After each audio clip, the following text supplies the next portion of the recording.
Hi everyone, this video is designed to help you create a Turnitin submission spot inside of the BHHS Moodle. This is great because you don't need to create anything inside the Turnitin site. So no manual registrations for students or staff, it uses everyone's Moodle logons to automatically complete those processes here. I'll start by saying, however, there are some permission changes that need to be made in the Moodle backend before you can create your Turnitin submission activity. So if you just log a job to have that access granted, we will try and get that done ASAP. It only needs to be done once. Also, a precursor, please have a check whether your course is completely open or you've locked it down to just your class. If it's completely open and you create a Turnitin submission spot, it means that any students in the school can use that to submit work. And it might give you a lot of difficulty at the end when you're trying to sort through all of these submissions, and there's a lot of extra junk in there that shouldn't be. So I suggest going in and making sure you've locked it down to just your class. There are some details about using a class code to restrict students in your course in the Moodle creation video. Now that we've gone through that and we're ready to go, find the course you'd like to put the Turnitin submission inside of. So if you haven't created a course, there's a video there for course creation that you can have a look at. But I've already got one that I've made, Andrew's test course, and this is where I'd like my Turnitin submission to be placed. So first thing we're going to do when we're inside our course is we're going to turn edit mode on. That's going to open up that course and allow me to start adding things to it. I need to pick where I would like that Turnitin submission spot to appear on my course, under which heading, and then I'm going to pick add an activity or resource. If you pick a spot that you don't like or you want to change it later on, it can be moved, so don't worry too much about making sure it's perfect. A list pops up when I click add an activity or resource, and I'm going to select Turnitin assignment. Alright, after we've pressed that button, we should be greeted with a new page which has all of the details of our newly ready to go Turnitin assignment spot. So there are a lot of options here. We'll go through them one at a time though, and it should hopefully all make sense by the end. First up, we need to give our Turnitin assignment a name. So I'm just going to call this one Essay Task 3, but you can give it whatever name is meaningful to your class and to your students. Submission type, any submission type is the default. You can do file or text. This just means, do you want students to upload files, like a Word document or a PDF or something, or you can give them the option of uploading text directly. I like using any, so they can do both.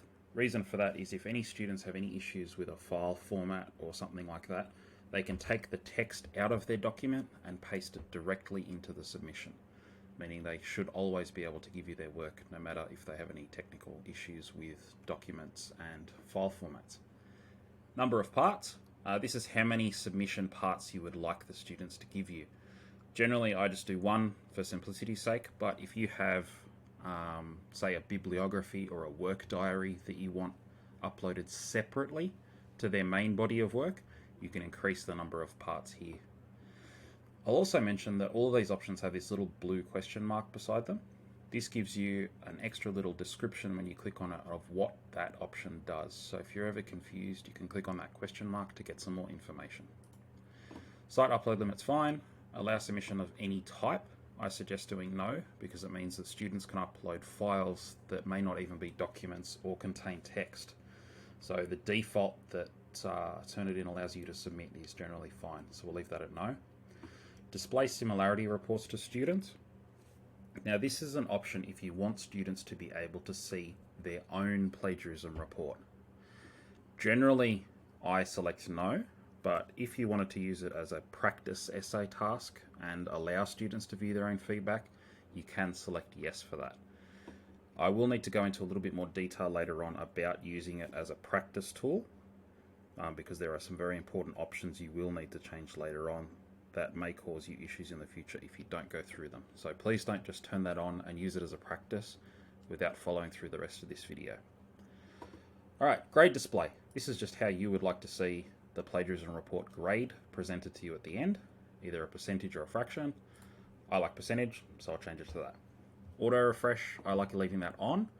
That just means that it will automatically update results as it gets them when students have submitted them without you needing to click any buttons. Alright, we do have the grade options here. We're not going to grade it in Moodle, so I'm just going to ignore those for now. Our assignment part 1 is the next section here. This relates to how many number of parts we selected earlier.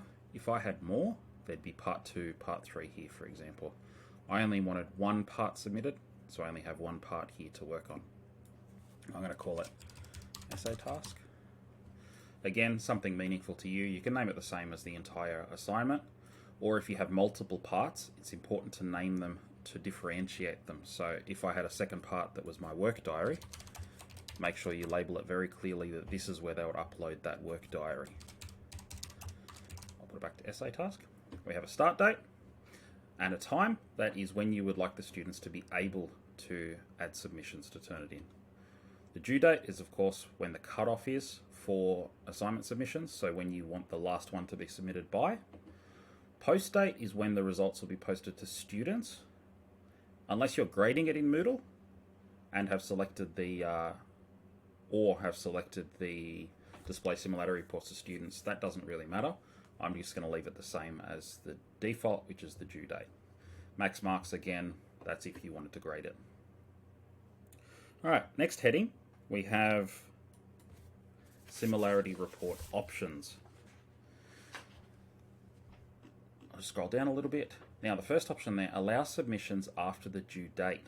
That is if you would like a hard cutoff or a soft cutoff for your due date for the assignment.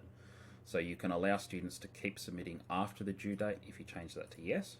It will let you know that that assignment was late and what time it was submitted. So that's more of a personal preference, whether you want students to be able to submit after the due date. Next up, report generation speed.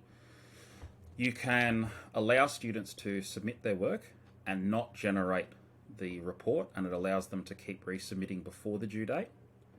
You can make it generate reports only on the due date itself, which means that they can submit as many times as they want, keep changing it, taking it back, putting another one on, and until the due date, it won't do any of the actual reporting.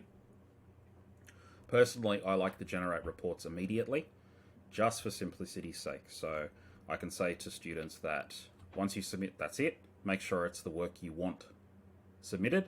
Make sure that you don't have any more changes to go through and you're happy with it. Don't think you can take it back and submit again, because once you put it in and submit, that's it. All right, next up, store student papers. This is a really important one when I was talking about using it for practice essays. This is whether or not Turnitin will store a copy of that submission. The default is it will store it, which is what standard repository means, and the other option is no repository.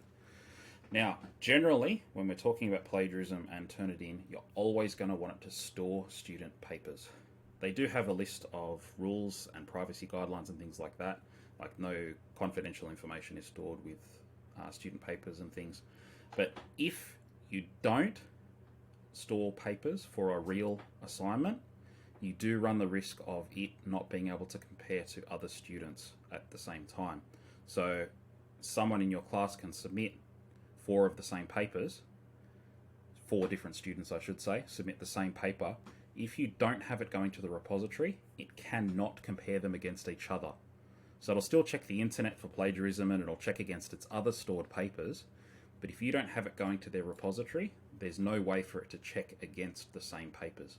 It also goes for siblings in different years submitting papers or papers shared between schools. These submissions, if they're not stored, can't be compared.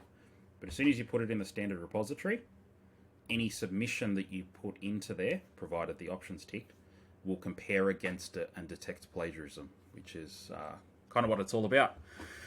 All right, next up, check against stored student papers. That's what we were just talking about there. That's whether or not you want it to check against stored student papers. Generally, that's always going to be yes. Same for check against internet. It's going to do an internet search for you, and it's going to check whether this stuff comes up on Wikipedia, on a Google search, on Encyclopedia Britannica, stuff's been copied and pasted. That's generally always yes as well. Now, check against journals, periodicals, and publications. This can be helpful to turn off if you're expecting a paper that is quoting large amounts of, say, a scientific journal. It's going to come up as plagiarized because it's going to have huge chunks taken out of these journals, but that might be what your essay requires, and so you can turn that off. So it's still going to check against stored papers for plagiarism, still going to check against the internet, but against a published journal, it's not going to check if you turn that off. I'm going to leave it on because I'm not expecting any of that content. You can do exclude bibliography and exclude quoted materials. I won't go into those now, but they give you some options where you can add exceptions for your paper to check against. But sometimes it's good just to have it all come up and you can go through it yourself. You can exclude small matches for quotes and things, like you might put your question in there if you're expecting students to be putting your question into your paper multiple times, or they're all going to do it. But for now, I'm just going to leave that as the default. There are a few other options here. The Launch Rubric Manager. As far as I know, Turnitin does not have an Australian rubric, or at least not that I'm aware of, so I'm going to leave that off. Now we can click Save and Return to Course. So this will create our task ready for students to submit. And now after I've clicked that Save and Return, it takes me back to my course, and I can see that Essay Task 3 is listed here. If I turn Edit Mode back off, this is now closer to what a student would see, and that Turnitin submission spot is visible here. There'll be a separate video that shows how students submit work to this Turnitin submission spot inside Moodle, and another video showing how staff can review those submissions and have a look at the results. Thank you for your time.